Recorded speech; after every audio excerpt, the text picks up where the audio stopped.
भाग्य का खेल। एक गांव में पारो नामक एक गरीब विधवा रहती थी। उसका एक पुत्र था। वह इतनी गरीब थी कि घर में 4 बर्तन भी ढंग के नहीं थे। लड़का अभी छोटा था। पारो ने बड़े प्यार से उसका नाम नसीब सिंह रखा था, मगर वह इतना बदनसीब था कि उसके पैदा होने के कुछ समय बाद ही एक बीमारी से उसके पिता की मृत्यु हो गई। पारो घरों में चौका बर्तन आदि करके उसे पाल रही थी। उसे पक्का विश्वास था कि नसीब सिंह बड़ा होकर उसके सारे संकट दूर कर देगा और उसका बुढ़ापा चैन से गुजरेगा। इसी आस में दिन रात मेहनत करके वे अपने बेटे को पाल रही थी। नसीब सिंह था तो छोटा, किंतु समझदार बहुत था। संयम और धीरज की उसमें कोई कमी ना थी। किसी भी बात को गहराई तक जानने की उसमें प्रबल उत्सुकता रहती थी। एक दिन उसने अपनी माँ से पूछा, माँ, हम इतने गरीब क्यों हैं? यह सब तो ईश्वर की मर्जी है बेटे, दुखी स्वर में पारो ने कहा। सब नसीब की बात है। मगर नसीब सिंह यह उत्तर पाकर संतुष्ट नहीं हुआ। वह बोला, ईश्वर की ऐसी मर्जी क्यों है? बेटा, यह तो ईश्वर ही जाने। अगर ईश्वर ही जाने तो ठीक है, मैं ईश्वर से ही पूछूंगा कि हम इतने गरीब क्यों हैं। बताओ माँ, बताओ कि ईश्वर कहाँ मिलेंगे। पारो तो वैसे ही परेशान रहती थी, अतः उसकी बातों से उकता कर उसने कह दिया, वह जंगलों में रहता है, लेकिन तुम वहां ना जाना। लेकिन नसीब सिंह ने दिल ही दिल में उसी क्षण इरादा बना लिया कि वह ईश्वर को ढूंढेगा और पूछेगा कि आखिर हम इतने गरीब क्यों हैं। एक दिन वह जंगल की ओर चल दिया। जंगल घना और भयानक था। चलते चलते नसीब सिंह बुरी तरह थक गया, मगर भगवान की परछाई भी उसे दिखाई नहीं दी। अतः वह थक हार कर पत्थर की एक शिला पर जा बैठा और सोचने लगा कि भगवान तो यहाँ कहीं नहीं है, आखिर गरीबी दूर कैसे होगी। तभी संयोगवश मृत्यु लोक का भ्रमण करते करते शिव पार्वती उधर ही आ निकले। उन्होंने बच्चे को वहां बैठा देखा तो उन्हें बड़ा आश्चर्य हुआ कि यह अबोध बालक इस बीहड़ जंगल में बैठा क्या कर रहा है। भगवान शिव ने बालक से पूछा, तुम कौन हो बालक, और इस जंगल में बैठे क्या कर रहे हो? मैं ईश्वर को ढूंढ रहा हूँ। ईश्वर को? पार्वती चौंकी और पूछा, मगर क्यों? ईश्वर से तुम्हें क्या काम है? मैं उनसे पूछना चाहता हूँ कि हम इतने गरीब क्यों हैं? दूसरों की तरह हम पर भी भाग्य की कृपा क्यों नहीं है? नसीब सिंह ने निर्भीकता से उत्तर दिया। माँ पार्वती और भगवान शिव उस बच्चे का साहस देखकर बहुत प्रसन्न हुए। माँ पार्वती तो करुणा की सागर है। उन्हें उस बच्चे पर बड़ी दया आई और भगवान शिव से होकर बोली, हे प्रभु, इस बालक का कुछ कीजिए। हम कुछ नहीं कर सकते पार्वती, क्योंकि इसके भाग्य में यही सब लिखा है। भाग्य देवता के लेख के अनुसार इसे ऐसा ही जीवन भोगना है। नहीं नहीं स्वामी, आपको कुछ करना ही होगा। माँ पार्वती हठ करने लगी। जिद न करो पार्वती, यदि हम उसे कुछ दे भी देंगे तो वह इसके पास नहीं रुकेगा। इसे वैसा ही जीवन जीने दो जैसा भाग्य देव चाहते हैं। नहीं प्रभु, इसकी गरीबी दूर करने के लिए आपको इस पर कृपा करनी होगी। जब माँ पार्वती जिद करने लगी तो भगवान भोले शंकर ने बच्चे को एक हार दे दिया। हार पाकर नसीब सिंह बहुत प्रसन्न हुआ और खुशी खुशी अपने घर को चल दिया। माँ पार्वती संतुष्ट थी कि उन्होंने एक अबोध बालक की मदद की और अब उसके दिन सुख से कटेंगे। लेकिन त्रिकालदर्शी भोले बाबा जानते थे कि यह हार उसके पास रहेगा ही नहीं। चलते चलते नसीब सिंह के पेट में अचानक दर्द उठा और वह शौच के लिए इधर उधर देखने लगा। उसने भगवान शिव का दिया हार पत्थर की एक शिला पर रख दिया और झाड़ियों के पीछे चला गया। तभी एक चील कहीं से उड़ती हुई आई और उस हार को उठाकर उड़ गई। अरे मेरा हार! सब कुछ भूलकर लड़का चील के पीछे भागा, मगर कब तक वह चील का पीछा करता, कैसे पकड़ता उसे। एक बार पत्थर उठाकर उसने चील को मारने की कोशिश की, किंतु चील अधिक ऊंचाई पर थी। कुछ ही पलों में चील उसकी नजरों से ओझल हो गई तो वह बड़ा दुखी हुआ और रोते रोते अपने घर की ओर चल दिया। घर पहुंचकर उसने माँ को सारी बात बताई, मगर पारो को भी उसकी बात पर बिल्कुल भी विश्वास नहीं हुआ। हाँ, उसकी बात सुनकर थोड़ी सी उदास अवश्य हो गई, लेकिन नसीब सिंह की माँ की उदासीनता देखकर हतोत्साहित नहीं हुआ। उसने मन ही मन में निर्णय लिया कि वह कल फिर जाएगा और भगवान शिव पार्वती को अपनी विपदा सुनाएगा।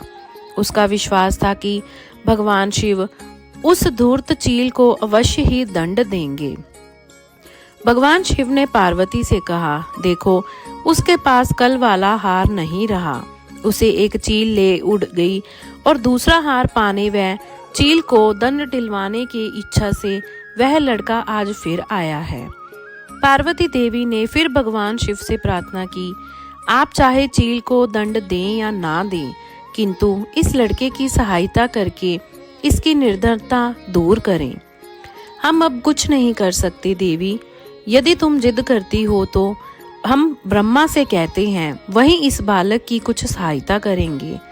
ये कहकर भगवान शिव ने ब्रह्मा जी को बुलाया और सारी बात बताकर आग्रह किया कि आप ही इसकी कुछ मदद करें। तब ब्रह्मा जी ने लड़के को हीरे की एक अंगूठी दे दी। लड़के ने अंगूठी जेब में रखी और खुशी खुशी अपने घर की ओर चल दिया। उसने सोच लिया था कि वह अब एक पल के लिए भी अंगूठी को अपने से अलग नहीं करेगा। चलते चलते अचानक उसे प्यास लगी।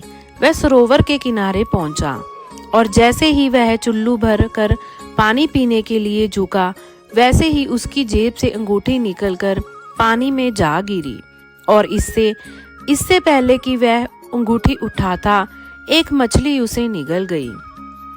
नसीब सिंह फिर रोते रोते घर आया और माँ को सारी बात बताई। बेटा, जब तक भाग्य में नहीं है तब तक कोई भी चीज नहीं रुकेगी, माँ ने उसे दिलासा देते हुए कहा। जब भाग्य देवता खुश होंगे तो मिट्टी भी सोना बन जाएगी, मगर इस प्रकार किसी के देने से हमारी गरीबी दूर नहीं होगी। उसे समझाकर माँ अपने काम में लग गई, मगर नसीब सिंह भी हार मानने वाला नहीं था। उसने मन ही मन सोच लिया था कि वह कल फिर जाएगा। तीसरे दिन वह फिर जा पहुंचा। शिव और पार्वती उसका यह साहस देखकर बहुत खुश हुए। शिव जी ने इस बार ब्रह्मा जी के पास जाकर बात की कि वह लड़का तो बहुत साहसी है, इसका कुछ उद्धार किया जाना चाहिए। तब ब्रह्मा जी ने सलाह दी कि हमें भगवान श्री हरि के पास जाना चाहिए, वही इसका कोई हल बताएंगे।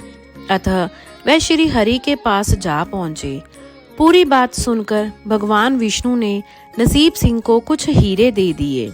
हीरे पाकर वह बहुत खुश हुआ और इस बार बिना कहीं रुके उसने सीधे अपने घर जाने का निश्चय किया, क्योंकि 2 बार उसकी चीजें खो चुकी थी। जब वह घर पहुंचा, माँ घर पर नहीं थी, अतः नसीब सिंह ने हीरे एक लोटे में रखकर कोने में छिपा दिए और माँ को ढूंढने निकल पड़ा। वह मन ही मन सोचने लगा कि अब माँ को किसी के घर में काम करने की आवश्यकता नहीं है, अब तो वह भी अमीर बन गए हैं। उधर पीछे से चोर उसके घर में घुसे और जो भी सामान उनके हाथ लगा वो सब लेकर भाग निकले।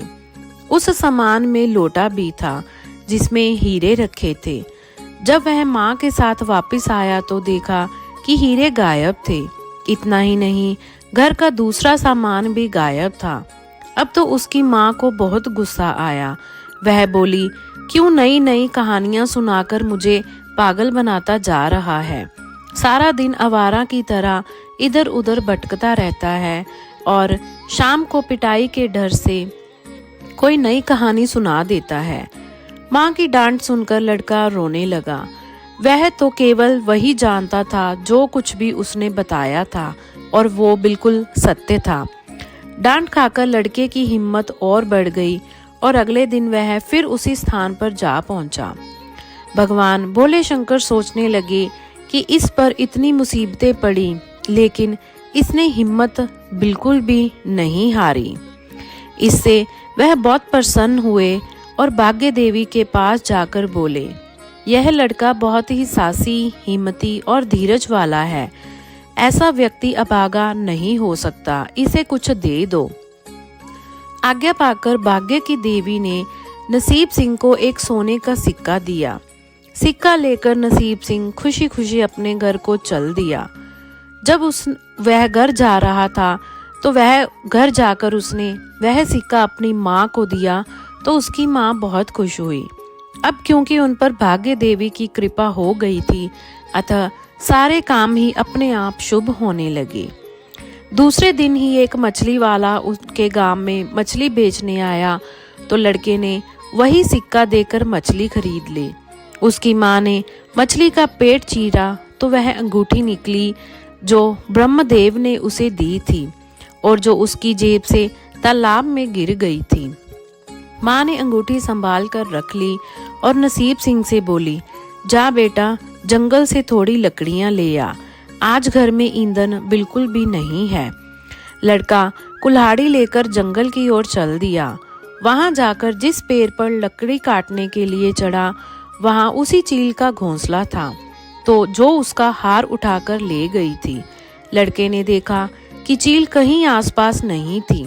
नसीब सिंह ने अपना हार उठा लिया और जो भी थोड़ी बहुत लकड़ियां पेड़ के आसपास पड़ी थी वही उठाकर घर की ओर चल दिया। माँ हार पाकर बहुत खुश हुई। अब तो देखते ही देखते उनके दिन बदल गए और घर में किसी भी चीज का अभाव नहीं रहा, किसी भी चीज की कमी नहीं रही। फिर ईश्वर की कुछ ऐसी करनी हुई कि जो चोर उसके घर से हीरे चुरा कर ले गए थे, उन्हें सपने में महादेव ने चेतावनी दी कि जो हीरे उस लड़के के घर से चुराकर वे ले आए थे वे तुरंत वापस कर दो, वरना तुम्हारा सर्वनाश कर दूंगा। चोर उसी दिन हीरे उसके घर पर दे गए और अपनी गलती के लिए भी माफी मांगी। इस प्रकार उस अभागे का भाग्य चमक उठा। अब उसके घर में किसी चीज की भी कमी नहीं थी और गरीबी सदा के लिए समाप्त हो गई थी। जय श्री महाकाल। ऐसे ही और वीडियो देखने के लिए हमारे चैनल को सब्सक्राइब करें। धन्यवाद। जय श्री कृष्ण। राधे राधे।